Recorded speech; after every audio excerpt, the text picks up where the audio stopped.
teridentifikasi sebagai Reno Syahputra Dewo, anak biologis dari Bapak Muhammad Yasin.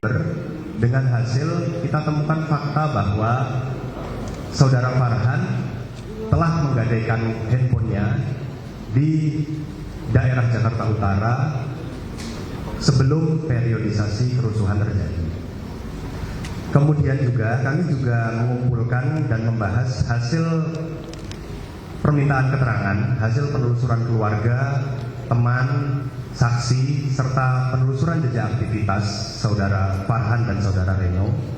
Kami berkesimpulan bahwa Saudara Farhan dan Saudara Reno terakhir terlihat di tanggal 29 Agustus 2025 sekitar daerah Kuitang. Penelusuran ini kami kumpulkan dari keterangan saksi-saksi mulai dari Jakarta sampai dengan Surabaya. Mengapa di Surabaya? Karena keluarga besar dari Saudara Reno Syahputra Dewo ini berdomisili di kota Surabaya, Jawa Timur. Halaman berikutnya di tanggal 1 Oktober ini tim Kontras dan tim orang hilang Polda Metro Jaya bertemu untuk mengupdate informasi. Kita sepakat untuk melakukan pertukaran informasi dan perkembangan pencarian serta berkomitmen memberikan perlindungan lebih kepada keluarga orang hilang. Kami sangat berterima kasih atas masukan teman-teman Kontras. Teman-teman Kontras ini pendamping pihak keluarga karena di tanggal 1 Oktober kami diberi koreksi dan diberi saran bahwa permintaan keterangan pendalaman terhadap kepada keluarga, mohon petugas kepolisian tetap memperhatikan waktu dan kenyamanan dari pihak keluarga. Ini langsung kami tindak lanjuti. Halaman berikutnya, di tanggal 13 Oktober 2025, tim Kontras dan tim orang hilang Polda Metro Jaya bertemu kembali. Kita membahas perkembangan pencarian orang hilang dan penyidikan klaster penghasut kerusuhan. Ini memang kami sepakati sebelumnya bahwa pertemuan-pertemuan akan terus berlangsung apabila terdapat informasi-informasi yang perlu disampaikan baik kepada tim Kontras maupun nanti tim Kontras akan meneruskan penyampaian informasi kepada pihak keluarga. Kemudian di tanggal 20 Oktober tim Kontras menyampaikan kepada kami melakukan penelusuran di beberapa lokasi dari hasil pengumpulan informasi Polda Metro Jaya maupun tim Kontras. Di tanggal 24 Oktober 2025 kami menjelaskan langkah-langkah yang sudah dilakukan oleh Polda Metro Jaya di hadapan Komisioner Komnas HAM, Komnas Perempuan, Komnas Anak, Komnas Difabel atau Disabilitas, Ombudsman Republik Indonesia dan Lembaga Perlindungan Saksi atau LPSK. Ini tim dari Komnas maupun Ombudsman memberikan masukan tentang hak selama proses penyidikan dan pencarian orang hilang. Berikutnya, di tanggal 30 kami dari Polda Metro Jaya menerima laporan dari rekan-rekan di Polres Metro Jakarta Pusat bahwa ketika tim inspeksi dari PT KIS ini memeriksa gedung, berawal dari aroma yang tercium di sekitar ruangan, nama ruangannya adalah underwriting room, di lantai 2 ditemukan 2 kerangka yang tertutup puing-puing reruntuhan plafon dan barang-barang. Kemudian di tanggal 30 sampai dengan 31 Oktober 2025 kami langsung merespon laporan tersebut dengan mengupayakan pengambilan sampel DNA. Yang mendapat prioritas kami adalah keluarga Farhan dan Reno. Kemudian di waktu yang berbeda, tim Kontras dan Polda Metro kami langsung konsolidasi menyikapi temuan kerangka yang terjadi di Kuitang Dan kami sepakati beberapa poin bahwa kami akan memberikan penjelasan lengkap kepada rekan-rekan media menunggu hasil resmi dari tim kedokteran dan tim forensik Polri. Kemudian di tanggal 1 sampai 4 November 2025, tim orang hilang Polda Metro Jaya mulai menambahkan keterangan saksi-saksi. Ini tentunya mengupdate dari adanya temuan kerangka. Kemudian kami menjelaskan kembali progres penanganan kepada tim dari Kompolnas dan Komnas HAM. Lalu di hari Selasa malam, tanggal 4 November 2025, kami menerima surat resmi hasil tes DNA dari tim kedokteran dan forensik Polri. Di tanggal 5 November keesokan harinya, sesuai dengan komitmen kami, tim dari Kontak Polda Metro Jaya, kami bertemu kembali membahas hasil tes DNA yang sudah disampaikan kepada penyidik. Mengapa dengan tim kontras? Karena tim kontras adalah pendamping dari pihak keluarga saudara Farhan dan saudara Reno. Kemudian kemarin di tanggal 6 kami juga bertemu langsung dengan tim forensik untuk bisa membahas hasil-hasil spesifik, hasil-hasil teknis isi dari laporan lengkap tes DNA. Kemudian di tanggal 7 kami bersepakat menggelar konferensi pers untuk menjelaskan kepada rekan-rekan media. Berikutnya, langkah tidak lanjut yang akan dilakukan oleh Pos Orang Hilang Polda Metro Jaya, tentunya sikap kami jelas.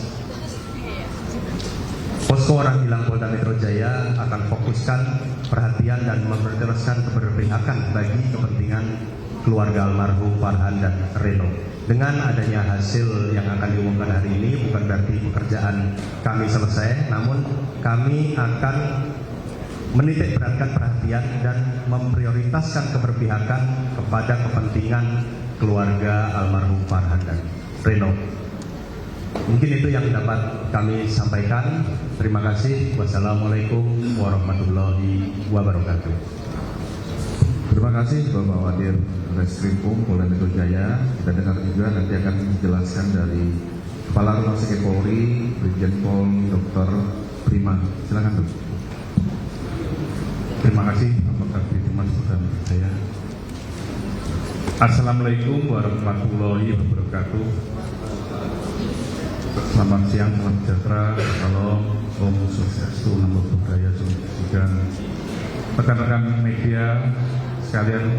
Saat ini kita bersama dengan tim gabungan yang terdiri dari tim forensik Rumah Sakit Bayangkara tingkat 1 Puskesmas Polri, tim dari Biro Dokpol Puskesmas Polri, tim dari Biro Lab Puskesmas Polri, dari Puslapor Bareskrim Polri, Humas Polda Metro Jaya, penyidik Polres Jakarta Pusat, serta Sidigen Polda Metro Jaya.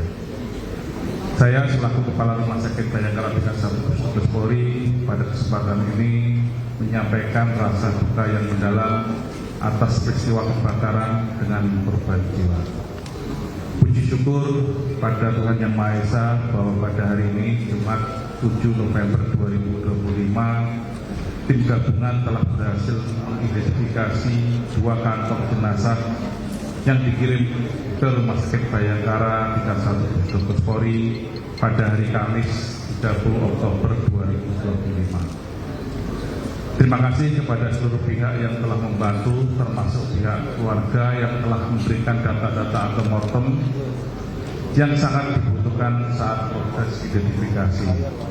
Selanjutnya kami serahkan kepada Dr. Sumiastri, spesialis forensik, untuk menyampaikan hasil identifikasi.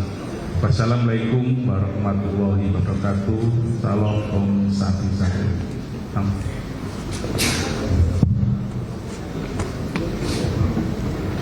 Langsung saja, saya sebagai Kepala Biro Laboratorium Dokes Polri dan juga dokter spesialis forensik dan mediko-legal Polri atas perintah Bapak Kapus Dokes Polri untuk melakukan pemeriksaan postmortem terhadap 2 kantong jenazah yang telah diterima di Rumah Sakit Tingkat 1 Pusdokes Polri. Dari pemeriksaan diperoleh hasil, kantong jenazah berisi plastik kerangka manusia yang sudah tidak lengkap keadaannya akibat kebakaran. Waktu kematian dari saat pemeriksaan sudah lebih dari 1 bulan. Pada kantong jenazah nomor 0080, kita melakukan pemeriksaan identifikasi sekunder, yaitu pemeriksaan tulang tengkorak dan panggul. Ditemukan jenis kelamin laki-laki, kelas mongoloid, dan pemeriksaan tulang panjang perkiraan tinggi badan 158 sampai 168 cm. Dilakukan pemeriksaan identifikasi primer berupa pemeriksaan pada gigi, yaitu odontologi forensik, yang terdapat kesamaan titik dengan teknik superimpose. Dan 2, pengambilan sampel DNA dari tulang. Dari hasil pemeriksaan DNA dan odontologi forensik bahwa nomor postmortem 0080 cocok dengan antemortem 002 sehingga teridentifikasi sebagai Reno Syahputra Dewo, anak biologis dari Bapak Muhammad Yasin.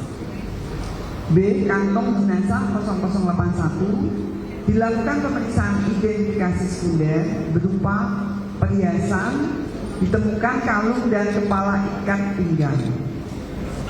Setelah itu dilakukan pemeriksaan identifikasi primer berupa hasil pemeriksaan DNA dari tulang.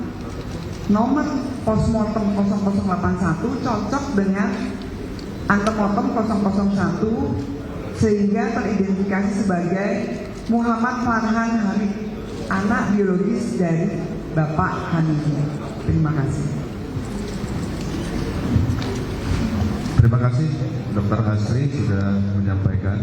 Kita beri kesempatan kepada Komnas HAM Pak Saurin Sinaga. Silakan untuk menyampaikan, Pak.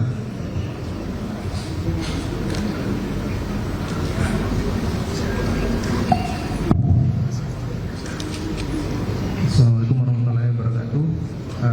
Terima kasih pada jajaran dari kepolisian dan dari pihak ACC ya, ada ya, dan dari forensik dan Kompolnas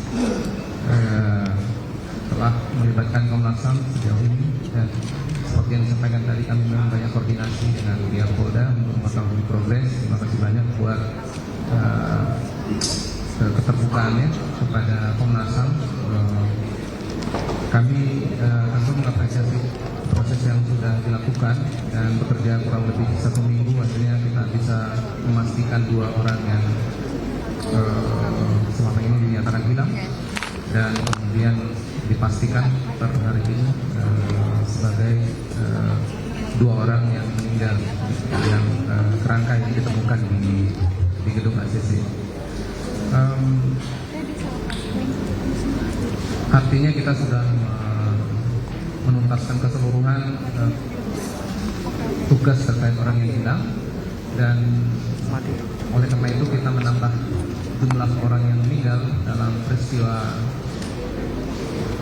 unjuk rasa dan kerusuhan menjadi 11 orang ya. Selama ini ada 9 di berbagai daerah, dan dengan ditemukannya 2 orang ini maka total jumlah yang meninggal terkait dengan aksi unjuk rasa dan kerusuhan menjadi 11 orang.